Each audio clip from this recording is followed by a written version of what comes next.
Hello friends, आप सभी का एक बार फिर से हमारे इस यूट्यूब चैनल पर स्वागत है।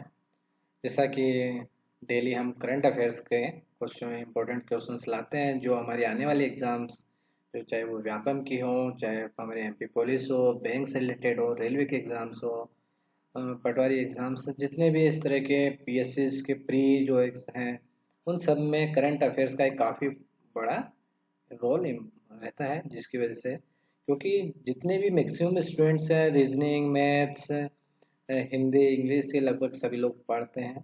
पर जो मेरिट लिस्ट डिसाइड करने का जो फैक्टर है वो सबसे ज़्यादा इम्पोर्टेंट है, वो करंट अफेयर्स और हमारा स्टैटिक जीए। इसलिए हम डेली करंट अफेयर्स और जीए जितनी ज़्यादा हम तैयारी करेंगे, हमारे चांसेस उतने ज़्यादा। आप देखेंगे कि जब आप एग्ज़ाम देने जाते हैं, आपको लगता है कई बार जब आपने पढ़ाई नहीं करी है फिर भी आपको 70-80 मार्क्स आ जाते हैं, आप बोलते हैं कि बिना पढ़े मुझे इतने अच्छे मार्क्स आ गए हैं। वो इसलिए क्योंकि मैक्सिमम स्टूडेंट्स मैथ्स रीजनिंग काफ़ी सभी लोगों का अच्छा होता है। पर जो हमारा फाइनल जो सिलेक्शन नहीं होता है, क्योंकि हम देखते हैं कि 2 3 4 नंबर से हम लोग रह जाते हैं अक्सर, तो वो इसलिए क्योंकि जो हमारा मेरिट लिस्ट आपका सिलेक्शन जो कंफर्म करता है वो होता है हमारा करंट अफेयर्स और स्ट्रेटेजी। इसलिए हम वो इम्पोर्टेंट क्वेश्चन डेली लेकर आ रहे हैं। इसलिए आप हमारे इस चैनल को सब्सक्राइब कर बेल आइकन को जरूर दबा दें, जिससे कि आपको इसकी आपकी अच्छी बहुत तैयारी हो सके। साथ ही साथ आपके हम स्टैटिक जीए हम पूरा लूसेंट और जितने भी इम्पोर्टेंट जो टॉपिक्स हैं उन पे रिलेटेड हम स्टैटिक जीए के भी वीडियोस लेकर आएंगे। इसलिए आप चैनल को सब्सक्राइब कर बेल आइकन को दबा दें। साथ ही साथ हमारे चैनल पर यूजीसी नेट के लिए भी वीडियोस अपने एक पूरी प्लेलिस्ट बनाई गई है, जहाँ पर आपको यूजीसी नेट के लिए आपको काफ़ी अच्छे इंपॉर्टेंट मैडम के वीडियोस आपको वहाँ पर मिलेंगे। इसलिए आप चैनल को सब्सक्राइब जरूर करें। तो आज का पहला क्वेश्चन है, स्टेट ऑफ ग्लोबल क्लाइमेट शीर्षक से एक रिपोर्ट हाल ही में जारी की गई थी। स्टेट ऑफ ग्लोबल क्लाइमेट, ये इसका शीर्षक था। ये एक रिपोर्ट जारी की गई थी, तो यह रिपोर्ट क्या थी, किसने जारी करी, तो ये काफ़ी इंपॉर्टेंट है। कई बार डायरेक्टली आपको ये क्वेश्चन इस तरह से भी आ सकता है, स्टेट ऑफ ग्लोबल क्लाइमेट शीर्षक से एक रिपोर्ट जारी की थी, वह किस संस्था ने की थी। यहाँ यह भी हो सकता है कि स्टेट ऑफ ग्लोबल क्लाइमेट इससे जुड़ा हुआ डायरेक्टली हो सकता है, ऐसा क्वेश्चन ना आए। जैसे कि ये जो संस्था है WMO, वर्ल्ड मेट्रोलॉजिकल ऑर्गेनाइजेशन, विश्व मौसम विज्ञान संगठन। तो कई बार हम देखते हैं कि जिस करंट अफेयर आप बोलेंगे ठीक है, स्टेट ऑफ ग्लोबल क्लाइमेट ये रिपोर्ट है, ये तो करंट अफेयर्स की थी। तो कई बार ये डायरेक्टली ये क्वेश्चन नहीं पूछा जाता है, क्योंकि ये रिपोर्ट किसने जारी की, WMO ने। तो WMO से रिलेटेड क्वेश्चन पूछ लिया जाता है कि WMO का फुल फॉर्म क्या है, इसकी स्थापना कब की गई थी, 23 मार्च 1950। इसका हेडक्वार्टर जो है जेनेवा, स्विट्जरलैंड। क्या इंडिया इसका मेंबर है? आप हमें कमेंट बॉक्स में जाकर इसका आंसर बताएंगे।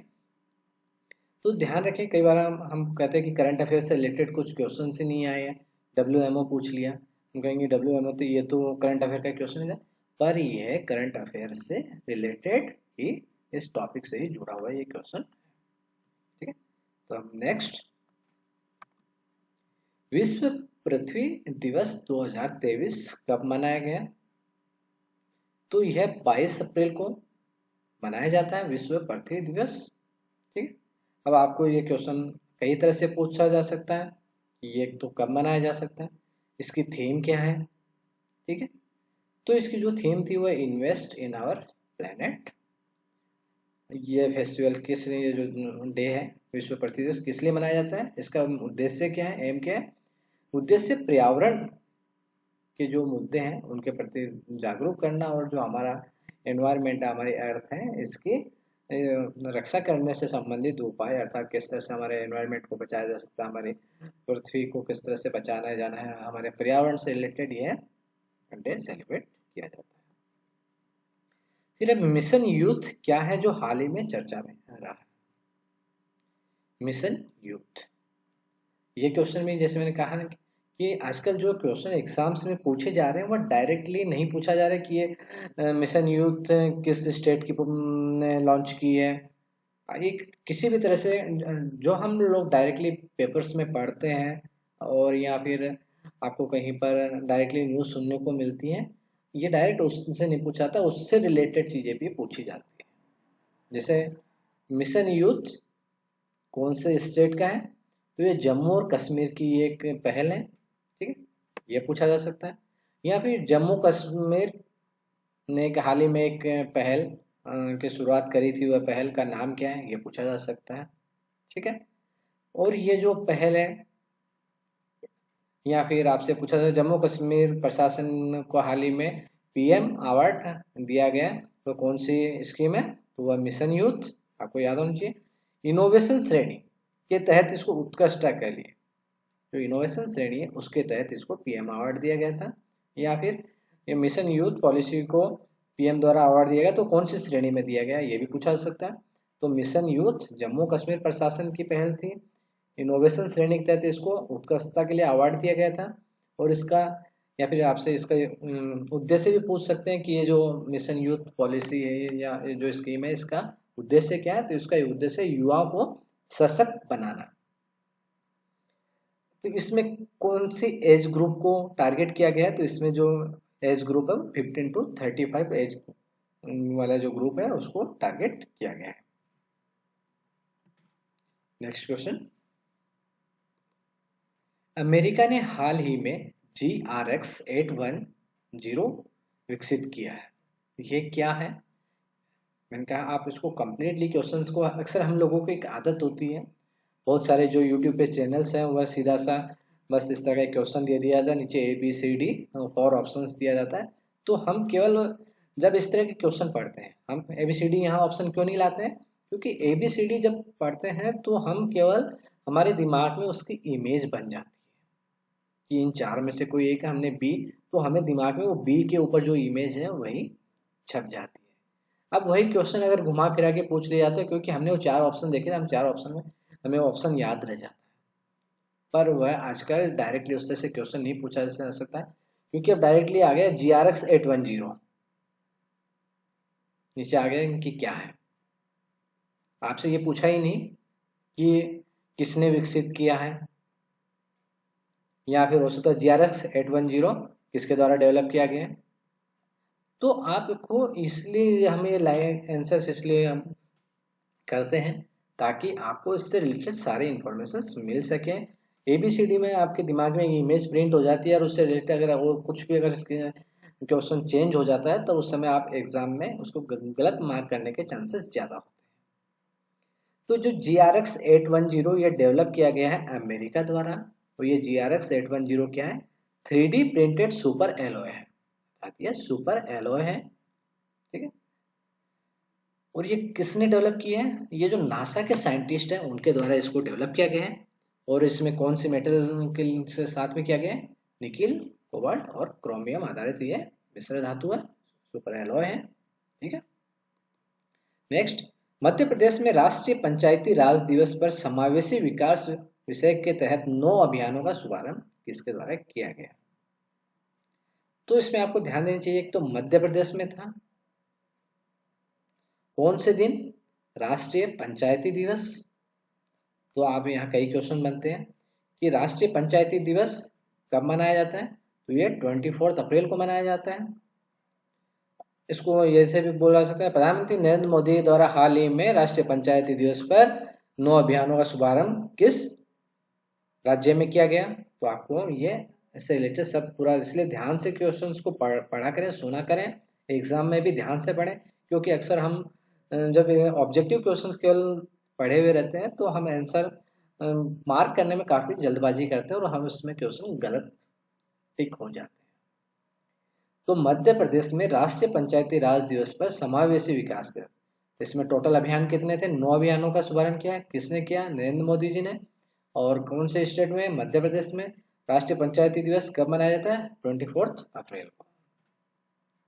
फिर है हमारा यूथ 20 प्री समिट आधिकारिक रूप से कहाँ शुरू हुआ।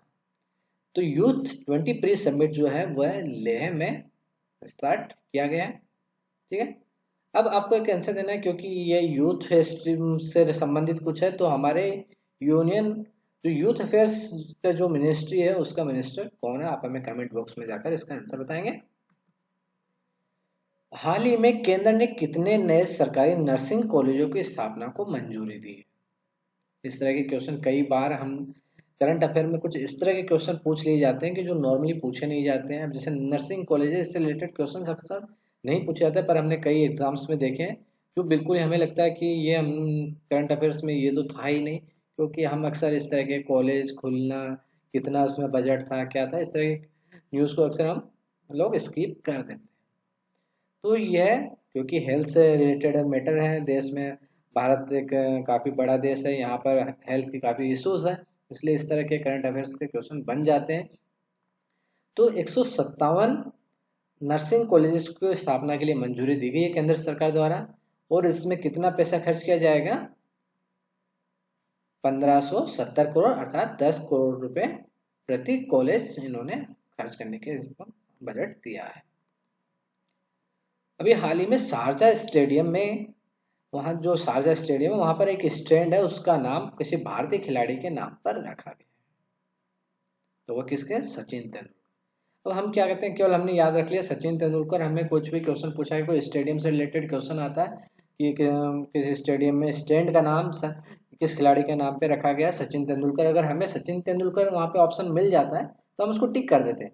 पर अब हमसे कई बार ये क्वेश्चन है, क्योंकि नॉर्मली सभी लोग ऐसा पढ़ते हैं, पर हमारे जो पेपर बनाने वाले हैं वह इस क्वेश्चन को चेंज कर देते हैं कि हाल ही में सचिन तेंदुलकर के नाम पर एक स्टेडियम में स्टैंड का नाम रखा गया है, तो वो कौन सा स्टेडियम है? तो यहाँ पर आपको पता होना चाहिए, शारजा स्टेडियम। नेक्स्ट, हाल ही में किस राज्य की मानम दुराई मिट्टी के बर्तनों को जीआई टैग मिला है? इसके लिए जीआई टैग से रिलेटेड हर एग्जाम में एक आध क्वेश्चन पूछे जाते हैं, और क्योंकि अभी पिछले कुछ समय में जीआई टैग्स काफ़ी हमारे जो अलग अलग राज्य हैं, जो वहाँ कुछ स्पेशल कुछ जो वहाँ की चीज़ों को वस्तुएं हैं, कुछ फ्रूट्स हैं, कुछ मिठाई है, इस तरह के जो वहाँ के स्पेसिफिक है उनको जीआई टैग्स दिया जा रहा है। तो जीआई टैग से रिलेटेड क्वेश्चन एग्जाम्स में पूछे जा रहे हैं। तो ये जो मिट्टी के बर्तन हैं, ये कहाँ के? तमिलनाडु के जो मानम दुराई मिट्टी के बर्तन है उनको जीआई टैग मिला है। आप हमें कमेंट बॉक्स में बताइए कि कौन से जगह के रसगुल्लों को जीआई टैग दिया गया है। नेक्स्ट क्वेश्चन, हाल ही में खादी उत्सव 2023 का उद्घाटन कहाँ किया गया? जो खादी उत्सव 2023 है, इसका उद्घाटन मुंबई, महाराष्ट्र में किया गया है। ठीक, महाराष्ट्र, मुंबई महाराष्ट्र से संबंधित अभी वहां पर काफी राजनीतिक उथल पुथल भी मची हुई है, तो आपको इससे रिलेटेड क्वेश्चन बन जाते हैं, क्योंकि खादी उत्सव साथ साथ वहाँ पे राजनीतिक उथल पुथल भी है। तो महाराष्ट्र एक काफी करंट अफेयर का इस समय मुद्दा है, तो आपको वहाँ की ये न्यूज पता होना चाहिए। हाल ही में a resurgent north east narrative of change नामक पुस्तक चर्चा में रही है, किसके द्वारा लिखी गई है? ये आशीष कुंद्रा के द्वारा लिखी गई है। अभी जैसा कि बहुत सारे राज्य में चुनावी वर्ष स्टार्ट हैं, तो चुनावी वर्ष में अलग अलग स्कीम्स हर राज्य के द्वारा लॉन्च की गई, जैसे कि मध्य प्रदेश के द्वारा लाडली बहना योजना लॉन्च की गई। तो आपको लाडली बहन से रिलेटेड क्वेश्चन आ सकता है कि लाडली बहना योजना किस राज्य की है? लाडली बहना योजना जो किस राज्य से? मध्य प्रदेश से। इसमें क्या होगा? हर महीने 1,000 रुपये महिलाओं को दिए जाएंगे। तो अब डायरेक्टली आपको लाडली बहना योजना पूछी तो आप बता देंगे मध्य प्रदेश की। अब इसमें आ जाता है कि एज कि कौन से एज ग्रुप को यह स्कीम लागू होगी, तो यह 23 साल से लेकर 60 साल तक की महिलाओं के लिए। और इसके क्या इसमें विवाहित होना आवश्यक है? तो हाँ, विवाहित होना आवश्यक है। इस तरह से रिलेटेड क्वेश्चन इसमें पूछे जाते हैं। तो इसी तरीके से महाराष्ट्र, मध्य प्रदेश, राजस्थान, छत्तीसगढ़, इस तरह कुछ राज्य जिनमें अभी चुनावी साल है, तो ये यहाँ की बहुत सारी जो स्कीम्स है वो करंट अफेयर्स का भी टॉपिक है। तो जो महंगाई राहत शिविर स्टार्ट किया गया वह राजस्थान में किया गया, कि यहाँ पर कुछ जो महंगाई से रिलेटेड, लाइक जैसे गैस के कनेक्शन है, जो उजला और बीपीएल वाले हैं उनको जो भी कंसेशनल गैस के सिलेंडर्स दिए जाएंगे। इस तरह से ये एक महंगाई राहत शिविर है, जिसका कहाँ पर स्टार्ट की गई है? राजस्थान राज्य में से जुड़ी हुई योजना है। हाल ही में किस देश का कमर्शियल लूनर लैंडर चांद पर असफल लैंडिंग के बाद गुम हो गया? तो यह कहाँ का था? ये जापान। तो ये थे हमारे आज के करंट अफेयर्स के वो काफ़ी इम्पोर्टेंट और वो टॉपिक्स जो एग्जाम्स में पूरी पूरी आने की संभावना है। तो आप इन वीडियोस को पूरा ध्यान से सुने, साथ ही साथ आप इसके शॉर्ट नोट्स भी, वीडियो को पॉज करके आप शॉर्ट नोट्स भी बनाते रहिए, जिससे कि आपको एग्जाम टाइम पर रिविजन करने में काफ़ी ये आपको काम आएंगे। Okay, thank you friends.